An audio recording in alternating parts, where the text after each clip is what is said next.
Hello mechanics, and welcome back to another episode of Scrap Mechanic Mod Review, the show where we take an in-depth look at one of the mods that you guys made and posted on the Steam Workshop. In the last mod review, we took a look at a mod called Farm Bots by Mindslime. The link to that episode will be in the description, so go watch that if you haven't already. So without further ado, let's get right into it. Today's mod was created by a mechanic named Lord Payne. You might know him as he has made quite a few mods. When I asked Lord Payne which of his mods he wanted to have reviewed, he said to review the car interior parts mod. So strap yourselves in and don't forget to buckle up as we speed on into this mod review. The car interior parts mod by Lord Payne is jam-packed full of stuff that you'd find inside a car. It's got some beautifully made steering wheels, dashboards, all kinds of pedals and switches, and even an airbag as you saw in the intro. It doesn't have too many parts, so it's not going to clutter up your inventory, which is a good thing. However, it does have enough to keep you busy for hours while you're designing the interior of your cars. So let's take a look at what's available in the inventory. Here we've got a speedometer, a tachometer. It's the dial on your dashboard that measures RPMs. Here we have an oil pressure gauge and a fuel gauge. These dials also come in pre-built dashboards, one that's 2 blocks wide and one that's 3. There's a big honkin' horn, 2 different sizes of CD player radios that fits together with the dashboard parts, and a CD player radio that you can mount onto a flat surface. These also come in different sizes. A foot pedal that could be used for the gas pedal or the brake pedal. It comes in the form of a button and a switch. An air conditioning unit which acts like a controller for your builds. A shift knob with a red button on it. A handbrake handle, which is also a switch. And over here we have a full handbrake, also a switch. A toggle switch and button. Kinda looks like it should be in a spaceship if you ask me. A lever, switch, and button. There are also some start-stop buttons. They come as a button or a switch. 3 steering wheels. 2 of them act as buttons and one of them acts as a tote bot so it can make noises. An airbag. A glove compartment, and it comes in 2 different sizes, and it's also a switch. A dashboard air vent, and a headrest. Okay, so those are all the parts that are available in the car interior mod by Lord Payne. Let's go ahead and try to build something.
And those are just a few examples of how you can use the car interior parts mod. Now it's time to take a closer look at the mod files and offer some suggestions.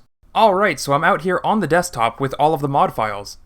A lot of the parts seemed really good, so I won't go into too much detail here. Overall, it looks great, and this is an example of a well-made mod. But I did notice some very odd choices in some weird places. Like sometimes there's too much detail in one spot where you could have gotten away with less, and not enough detail in places where you could have used more. An example of this is the toggle switch, where the largest portion of the part has the least detail, and the smallest portion of this part has the most detail. Don't get me wrong, the part looks good and probably doesn't impact FPS all that much, even for lower end PCs. What I mean is that you could have gotten away with using less detail on these really small portions, and that leaves you room for more detail elsewhere. Take a look at this. It's a sphere, and you can see it on the screen. This is a sphere that is the size of one block. This part won't fill up a large portion of the player's screen when being used in-game, and that's because it's just one block in size. So for a part like this, it's best to keep the detail as low as possible without having a noticeably low polygon count. Now consider a sphere 100 blocks in diameter. A sphere like this, when used in-game, will take up a large portion of the player's screen, no matter how it's used. This means that the curvature of the sphere will be more noticeable to the player, and the larger part needs more detail to look as round as the small one did. It doesn't need to be 100 times the detail, but just enough so that the polygons aren't really noticeable in everyday gaming. So when it comes to something like a switch, you also have to consider how the part will be used. A switch can be used many times, and there might be builds that use dozens of switches, possibly over 100. So if your switches have a lot of unnecessary detail, then it will start to add up and players on low-end PCs may run into some trouble. But a steering wheel is different. Generally speaking, players will only use one steering wheel in their builds. Furthermore, a steering wheel will take up a large portion of the player's screen when driving a vehicle in first-person mode. So not only is it important to make sure steering wheels have enough detail to look good, but because of the way the steering wheel is used by players, you have an opportunity to give that part a little more detail since it won't be used in mass quantities like a switch might. There's a lot to consider when creating mod parts, and sometimes it's tricky to determine exactly how a part will be used, how much it will be used, and where players will be using it. So a general rule of thumb might be to consider these three things. Number 1, how much of the player's screen will this part take up? Or how much detail is needed for this part to look real? If, for the majority of the time that we see this part, it only takes up a small portion of the screen, then you don't need to invest a lot of detail into it. But if it will take up a lot of the player's screen for extended periods of time, then it might be worth it to make the model as detailed as it needs to be so it looks good.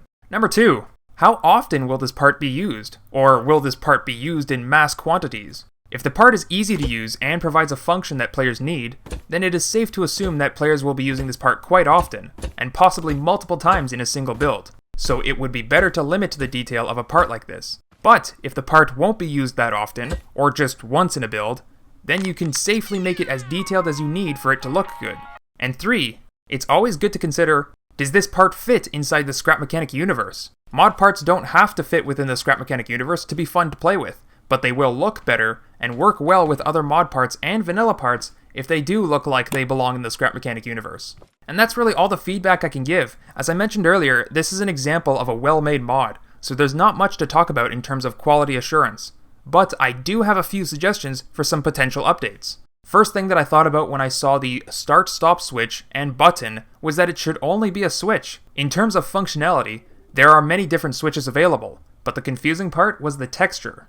On the switch, it makes sense. During the off state, it will be labeled as start, so you push the switch to start. And during the on state, it's labeled as stop, push again to stop. But for a button, the on state is temporary, which means if this button is used as the start mechanism for a machine, it will have the wrong label while the machine is running. Perhaps a different texture would be better for the button variety?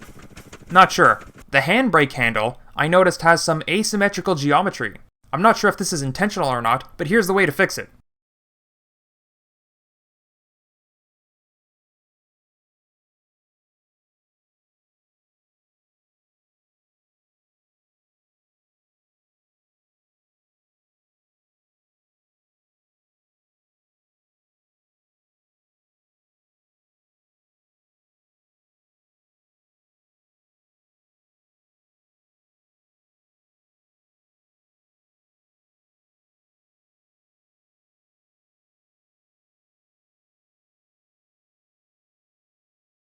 I also noticed that the base of the handbrake has hard edges. I'm also not sure if this was intentional or not, but I think it might look better with fewer hard edges, just on the corners. Moving on to the horn, I might reduce the amount of cube map reflection so it's not a mirror finish. I like how it's a shiny metallic texture, but I think if you let some black color from the diff texture through, it will darken the cube map reflection to give it a more metal appearance as opposed to a mirror appearance. This actually isn't that big of a deal, but unless you're specifically going for a mirror look, it's always good to have some color in there. The big thing about this horn is that it animates, much like a cartoon horn would. I've never really seen such cartoony animations like this in Scrap Mechanic. Most animations in Scrap Mechanic follow mechanical rules, like things normally don't change in volume or mass unless they're a balloon or something stretchy. For the metal part of the horn to move in such a cartoony way, it almost seems like a clown's horn in a circus or a cartoon. So not having any animation of the horn's bell might make it more realistic for car interior parts. This will mean more people will end up using the part because less people avoid using it because of a silly animation. Another suggestion is that the dashboard vents could be a switch or a timer to allow for another pose, like an open vent and a closed vent. A suggestion for the airbags, one of my favorite parts of this mod by the way, might be to include a curved version of the airbag module, so the passenger can have a dashboard airbag. There is also a small discrepancy with the dashboard gauges. The dashboard gauge that is labeled temperature actually has a texture for oil pressure, so my suggestion is to include all the different gauges for car enthusiasts to enjoy. In this case, it would mean renaming the existing gauge and including the missing ones. And this also means that you can fit more gauges onto the 3-wide dashboard. I also have a few suggestions for some new parts. Cars often have lights on the outside, but they also have lights on the inside. So for the car interior parts mod, there could be interior light parts to place on the ceiling of the car. Or if you're feeling ambitious, you could attempt to create a rear view mirror. Another suggestion might be a cup holder or an ashtray. So that about does it for this episode of Scrap Mechanic Mod Review. Don't forget to check out the Car Interior Parts mod by Lord Payne on the Steam Workshop. It's a great mod and one of my new favorite mods to play with in Scrap Mechanic. And Lord Payne also has a YouTube channel. Links to everything will be in the description down below, so be sure to check out Lord Payne's mod and channel. Now comes my favorite part of the mod review, your comments. Do you have a favorite mod maker? Have you made your own mod and you want it to be reviewed? Maybe a new mod that nobody knows about? Leave it all in a comment down below and be sure to thumbs up your favorite comments from other people. I will be checking the comments to determine which mod will be featured in the next Scrap Mechanic mod review. Thank you guys for watching and I'll see you guys in the next one. Bye bye!